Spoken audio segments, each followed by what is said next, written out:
Hi, welcome to Capstone Ecology Review. This is lmastel again reviewing your microbiology portion of your capstone.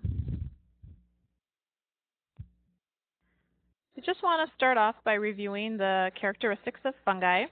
The first one is that their cell wall contains chitin, their cell membrane contains ergosterol, they reproduce sexually or asexually via spores, and they lack chlorophyll, which is a common characteristic of plants, and they are not susceptible to antibacterial antibiotics because they are not bacteria. They are fungus. Many specimens can be submitted for fungal culture. I have some common specimens listed here. We have respiratory tract secretions, CSF, blood, hair, skin, nails, urine, tissue, bone marrow, and sterile body fluids. These specimens are then plated to media that contain cyclohexamide and antibacterial agents. The purpose of these agents is to minimize the growth of other organisms that will overtake the fungus. The fungus cultures are then typically incubated at room temperature for 21 to 30 days. They do take a little bit longer to grow than bacteria. Some fungus are also incubated at body temperature or 37 degrees. You'll want to follow your laboratory protocol on whether to incubate them at room temp or body temp. And then anytime you are manipulating molds, you want to be doing under a biosafety cabinet, a class 2-1, because you can inhale the spores and these can be infectious. So you want to be doing any of the mold manipulation under those biosafety cabinets. Fungus can be examined using a variety of stains. The one that is probably the most common is a KOH prep. KOH removes the keratin present in skin, hair, and nails to make the fungus more visible. A calcifluor white stain might also be used. This fluoresces the fungus and makes them turn a nice bright white color.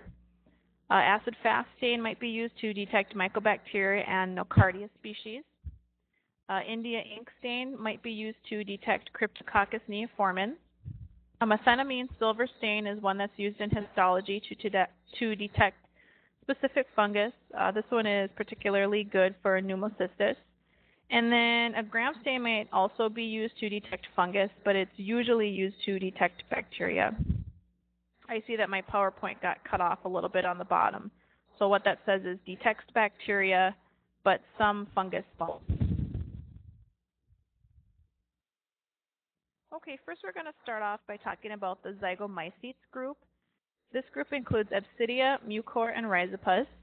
And the diseases caused by these zygomycetes include vascular invasion, thrombosis, and necrosis. Colony morphology appears as a fluffy white to gray or brown colony. And the way that these zygomycetes are distinguished is by looking at the rhizoids under the microscope. So with Absidia, the rhizoids are between the sporangiophores. With Mucor, there are no rhizoids. And with Rhizopus, the rhizoids are at the base of the sporangiophores. A lab test that can be used to identify include a KOH, calcifluor white stain, culture, and ID.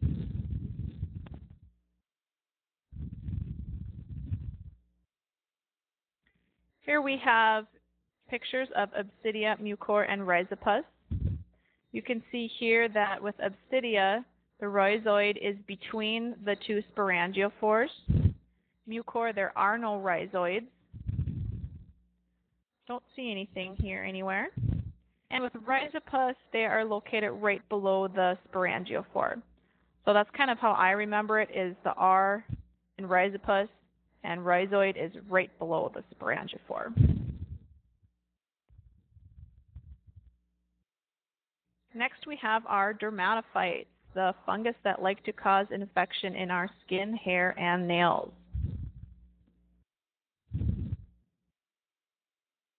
First we have Trichophyton rubrum.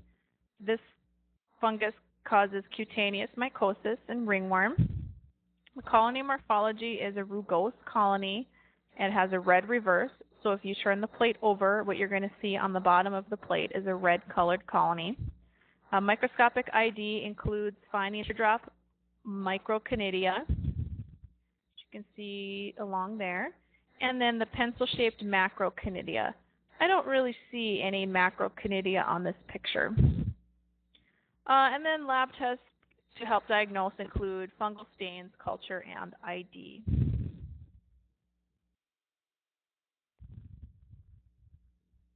Then we have trichophyton mentogrophytes. This one causes athlete's foot.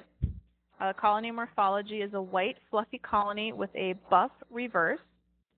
Microscopic ID is done by finding grape-like clusters. You can kind of see those there. And then the macroconidia are thin-walled and kind of club-shaped. Lab tests to help diagnose include stains, culture, and ID.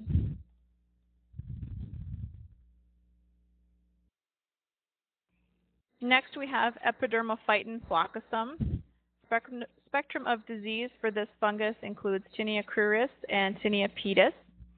The colony morphology is in color, and no microconidia are seen, but you can see many club-shaped macroconidia. And then stains, culture, and ID is how we would identify this organism. Pretty much everything that you're going to see on this PowerPoint says diagnose includes stains, culture, and ID. Mycology is much more of a manual type identification. We're doing a lot of manipulating the mold, putting it on a slide, and then looking at under the microscope. And so there's a lot of manual detection involved with that. So I just simply put on your PowerPoint stains, culture, and ID to diagnose. Here we have Microsporum. This causes ringworm in dogs and cats. It has a orange or yellow reverse, and you can see spindle-shaped macroconidia in this picture with little projections. Right there. There's a kind of a nice one. And you can use a woods lamp to see a fluorescent yellow-green color if infected with this organism.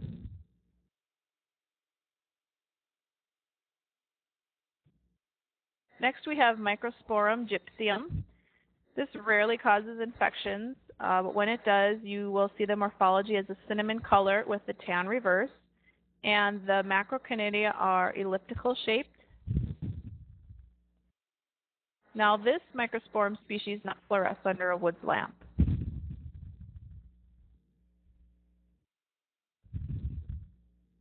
Next, we have our opportunistic molds. So these would be molds that would cause infection in immunocompromised patients.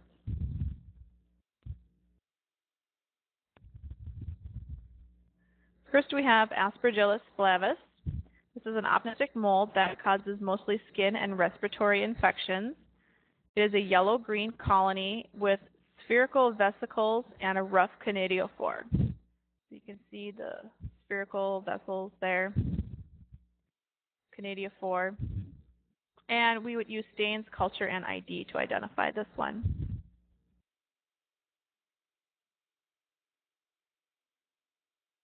Aspergillus fumigatus is another opportunistic mold that causes mostly skin and respiratory infections. It's a white to blue-green colony that can be fluffy or granular in appearance.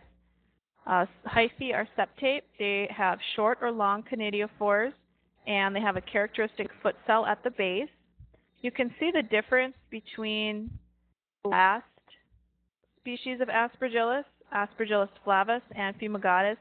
You saw that the spores were around the whole entire head of Aspergillus flavus, whereas here they're kind of just fuming towards the top. So that's kind of how I think of fumigatus, is they're fuming towards the top. And then we would use our stains, culture, and ID to identify.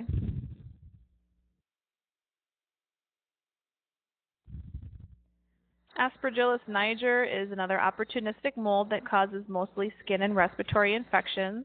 It's a yellow colony that develops a black dotted surface, and it eventually becomes like a jet black and powdery colony with a buff cream-colored reverse.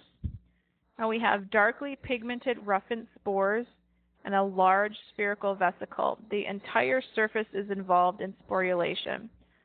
So in Aspergillus flavus, we saw that the spores were kind of radiating out from the sphere, Now with this one, you can see that they're covering the whole entire area all over the place. Tests that can help diagnose, again, are stains, culture, and ID.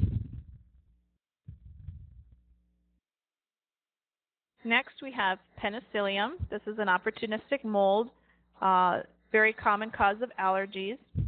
Can be a green or a blue-green colony, velvety or powdery. This is your typical bread mold that you will see. Brush-like conidiophores. Kind of say that they look like a paintbrush. It's kind of how you help to identify. And lab tests to help diagnose include, again, the stains, culture, and ID.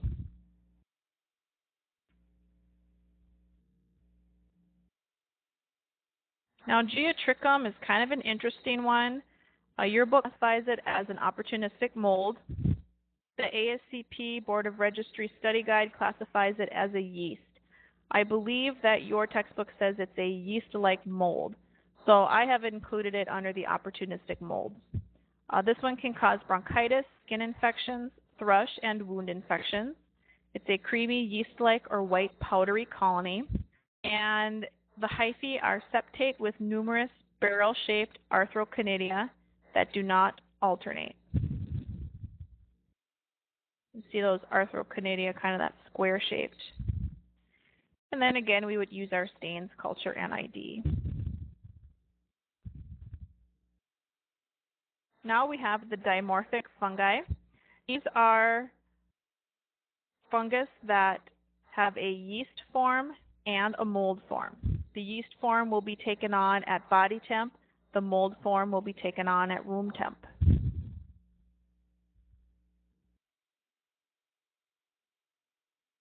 So the first one we have is Blastomyces dermatitidis. It's a dimorphic mold that causes mycosis. It's commonly found in North America. It begins as a respiratory infection, and then it spreads to long bones, soft tissue, and skin. In the mold form, it's a waxy white colony. The yeast form, they are described as large, spherical, thick-walled cells with a single bud. And the mold form, the hyphae, is septate and delicate. Again, we would use our stains, culture, and ID. Here we have a picture of the yeast form. Sometimes they say the yeast has a very broad base. And then this is a very far away picture of Blastomyces dermatitidis, but if it was closer up, sometimes they say the mold form resembles cups.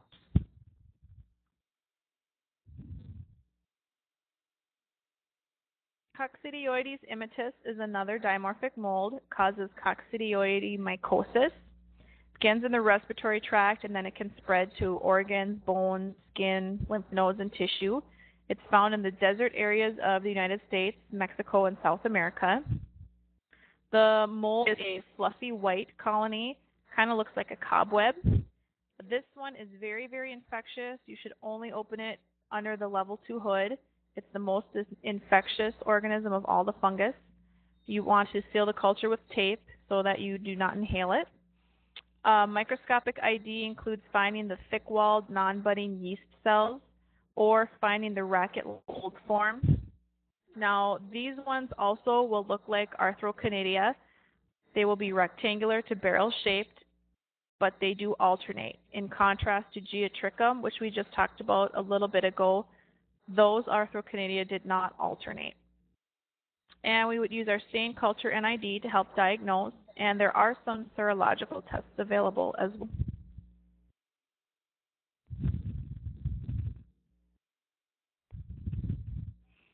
Here we have Coccidioides immitis, yeast. And here we have the mold phase. Here you can see the rectangular shaped arthroconidia, but they are alternating. So there's space in between each one. Next we have Histoplasma capsulatum. It's another dimorphic mold that causes histoplasmosis.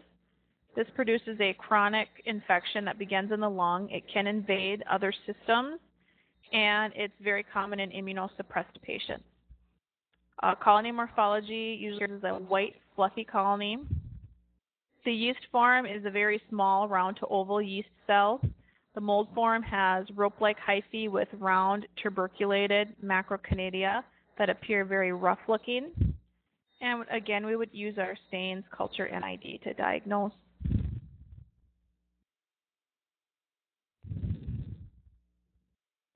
Here we have the mold form.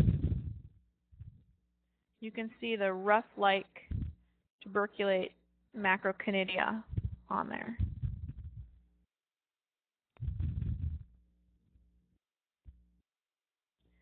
Next, we have Paracoccidioides brasiliensis. This is a dimorphic mold that causes Paracoccidioides mycosis. It produces a chronic granulomatous infection that begins in the lung and then can spread to mucous membranes and cause lesions. The mold appears as a wrinkled, moist tan to brown colony and can become heaped with crater-like formations in it. The yeast looks like a large round to oval budding yeast cell, kind of resembles a ship's wheel, and the mold form is similar to B. dermatitidis. Stains, culture, and ID again will help to diagnose this organism.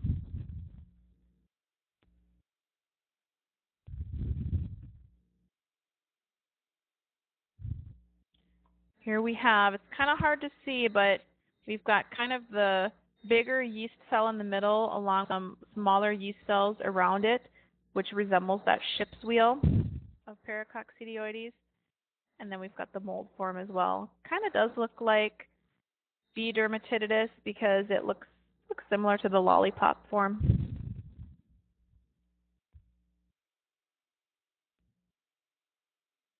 Okay, our last dimorphic mold is Schwenckii. This causes sporotrichosis through thorns, splinters on the hand, arm, or leg, so it sometimes is referred to as Rose-Gardner's disease. The mold colony appears as a small, moist, white to cream-colored colony. It can become wrinkled and darker as it ages.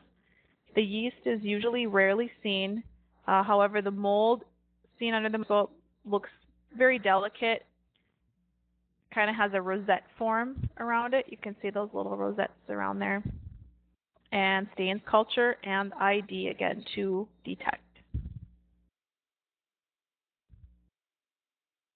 Now we're moving on to the yeast.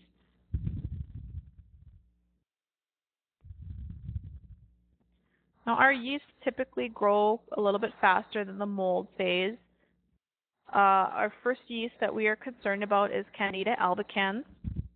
Causes oropharynx, GI tract, genitourinary tract, and skin infections. Common cause of thrush, meningitis, pulmonary infection, eye infections, and endocarditis in more serious cases. The colony appears as a cream or dry white colony. You will see this on the blood agar as kind of like a starry type looking colony, and it does smell just like baking bread. Microscopic ID, you'll see some budding of the yeast, and germ tube production can help to diagnose Candida albicans. You can see here that we have a germ tube being produced.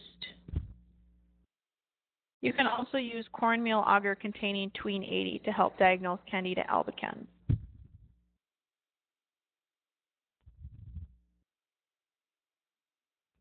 Here we've got a nice stain of Candida albicans. We've got some nice hyphae and some budding yeast present as well. Now you can see this in a urine specimen quite often if a patient has a yeast infection. It just will not be stained, obviously. It'll be just a wet mount preparation, but you still should be able to see the nice hyphae and the budding yeast cells in there.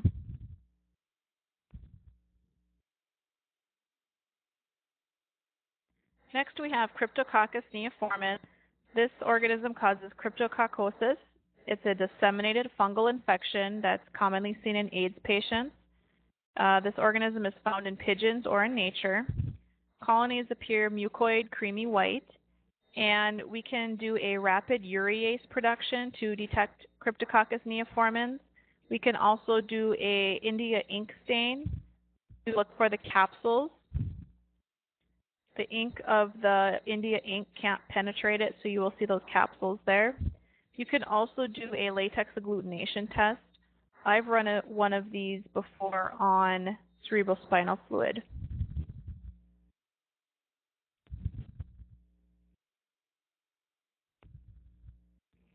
Okay, the organism I want to talk about real briefly is Pneumocystis jirovecii. This is an atypical fungus. It used to be classified under the parasite category when I went to school, so they're not quite sure where it should go. It most commonly causes non-bacterial pneumonia in Americans with suppressed immune systems, such as AIDS patients. It's previously called Pneumocystis carinii. It is transmitted person to person via respiratory droplets or from the environment. Patients will produce a non-productive cough. They might have a fever and difficult breathing. The trophozoites and the cysts fill the alveoli of the lungs and they occupy the air spaces. Progression can often lead to death with this organism. Treatment includes trimethoprim and sulfamethoxazole, and also you could do a corticoid steroid type therapy. Lab tests that diagnose this particular organism include the methenamine silver histology stain. So you would have a tissue biopsy of the lungs and you could take a look at the organism using that methenamine silver stain.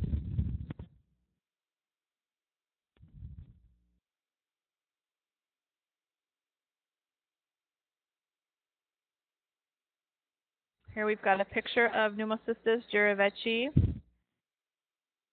using that methenamine silver stain. Gives that a nice contrast with the tissue.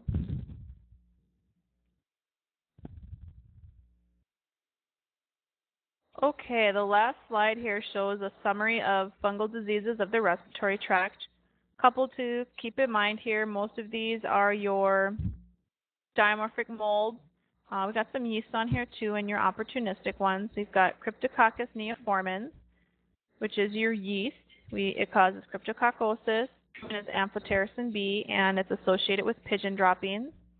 Histoplasma capsulatum and Blastomyces dermatitidis, Coccidioides immitis, those are all our dimorphic molds. And histoplasma is associated with birds and bats. Blastomyces is associated with bird droppings, and Coccidioides immitis is common in the areas of the southwest U.S. Pneumocystis jirovecii carinii again causes pneumonia.